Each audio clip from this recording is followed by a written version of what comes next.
прошлый раз мы поговорили про оливье, а сегодня исследуем другую отечественную легенду.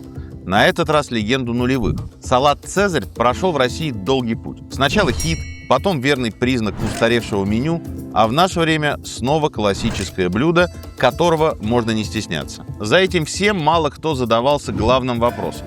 А откуда этот салат вообще взялся? Кто его придумал? И если начать выяснять, окажется, что у «Цезаря» долгая и довольно экзотическая история, в которой есть кинозвезды, мафия, сухой закон, летчики Первой мировой и глобальные экономические перемены. Вопреки популярному заблуждению, Гай Юлий Цезарь здесь ни при чем. Может, римский император и привык делать много разных дел одновременно, но салаты точно не нарезал.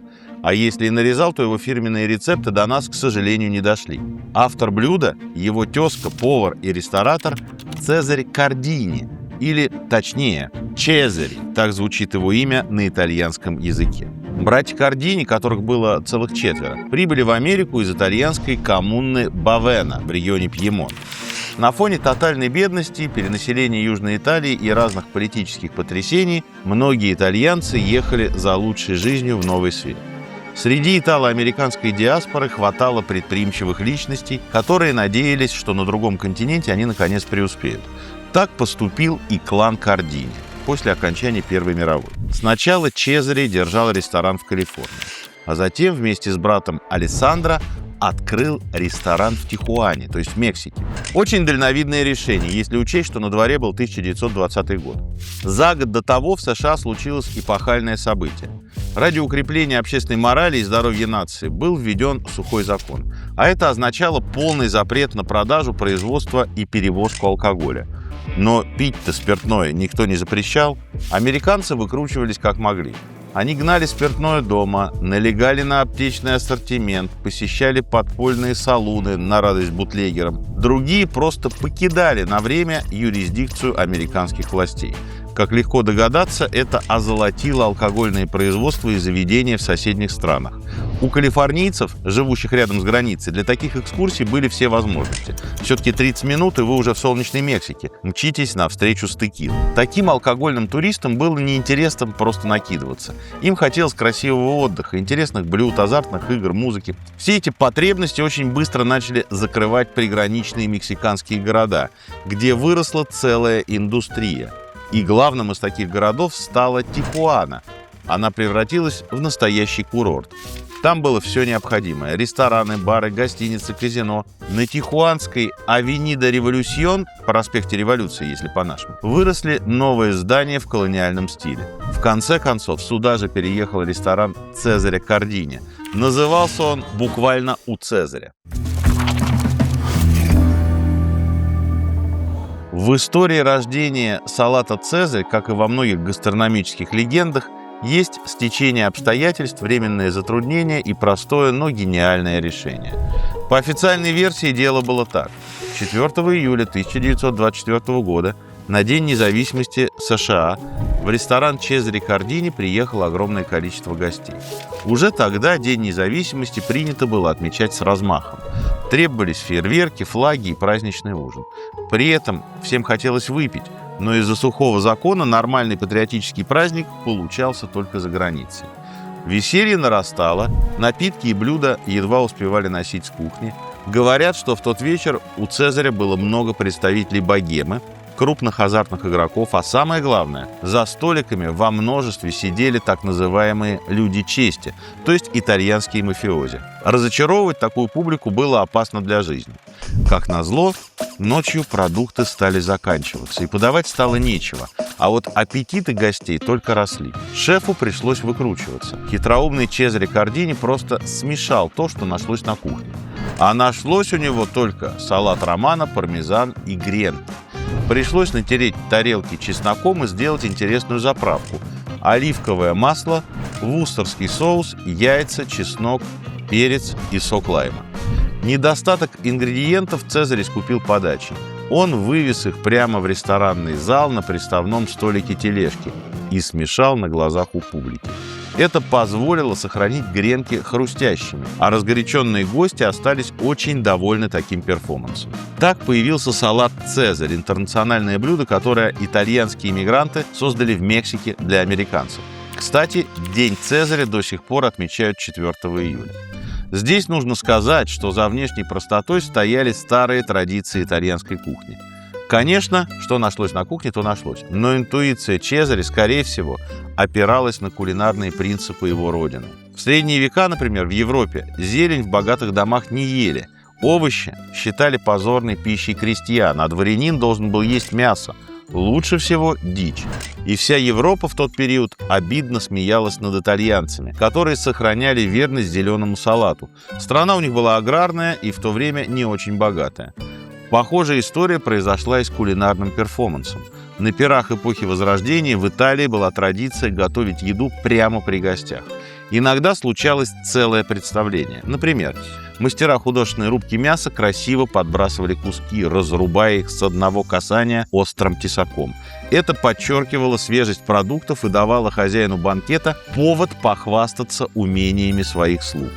Идея Чезаре Кардини с интерактивной готовкой салата вполне укладывалась в эту логику. Он тоже устроил шоу, на каждом этапе которого публика с удовольствием хлопала. Еще один важный момент. В 20-х здоровое питание только-только изобрели. В Америке зелень продолжали недооценивать даже после того, как была доказана польза витаминов. Считалось, что вкусных овощей просто не существует в природе. Сырую зелень стремились измельчить и заправить дрессингом, чтобы она стала похожа на что угодно, только не на себя. Иногда ее вообще заливали желе. Получался популярный в то время салат джелло. Сейчас это скорее ретро-блюдо, но тогда он был в большой моде. И тут появляется «Цезарь». Простой салат с акцентом на вкусе самих продуктов. Минимум ингредиентов, но все качественное. Упругий и хрустящий салат романо, твердый сыр, гренки, оливковое масло и все. Получилась тихая кулинарная революция. Цезарь отлично подходил для начала ужина, как прелюдия к лобстерам и стейкам. Что еще важнее, свежий салат был хорош для восстановления сил после вечеринок. В условиях курортной Тихуаны его за это ценили особенно. Так что случайное, в общем-то, творение ждал стремительный взлет. Цезарь вызвал восторг у туристов, особенно у выходцев из молодой, но страшно модной индустрии кинематографа. В 30-х годах низкокалорийный и отрезвляющий Цезарь стал особенно популярен среди кинозвезд и представителей богемы. Говорят, что в заведение Чезаре Кардини специально за этим салатом заезжали такие голливудские звезды, как Кларк Гейбл и Джин Харлоу. Ну а за звездами, как обычно, повторяла вся страна. Во многом именно благодаря знаменитостям Цезарь стал появляться в меню других ресторанов Лос-Анджелеса и остальной Калифорнии. Заглядывали в Тихуану и европейские аристократы. Есть легенда о том, что поклонницей салата «Цезарь» была Уоллес Симпсон, герцогиня Виндзорская. Роковая женщина – угроза всем британским традициям. Ее персона тогда вызывала огромный интерес публики, в основном из-за волнующего привкуса скандала. Уоллес Симпсон была супругой бывшего короля Великобритании Эдуарда VIII. Именно из-за нее Эдуард VIII перестал быть королем и стал герцогом Виндзорским. Он отрекся от престола, чтобы жениться на дважды разведенной американке. Любовь оказалась сильнее, чем долг перед короной. Одни считали Уоллес Симпсон грязной интриганкой, посягнувшей на устои монархии, и говорили, что она владеет каким-то тайным навыком охмурения, не то гипнозом, не то колдовством. Другие восхищались ей как образцом смелости и иконой стиля. И вот якобы, когда стало известно, что Уоллес интересуется Цезарем, блюдо стало популярно в Европе. Если верить этому мифу, именно Симпсон отучила мир совать пальцы в салат. До нее большие листья романа было принято брать в руки и есть прямо так. Специально для Уоллес Цезарь впервые нарезали и подали приборы. Все-таки герцогиня приехала. Изобретение Кардини проникло и в домашнюю кухню, резко подняв в Америке спрос на большие салатники. Мир становился глобальнее, из Европы везли все больше оливкового масла и пармезана. А Цезарь делался доступным и проникал в дома простых американцев. Тем более, что многие из этих американцев были итальянского происхождения.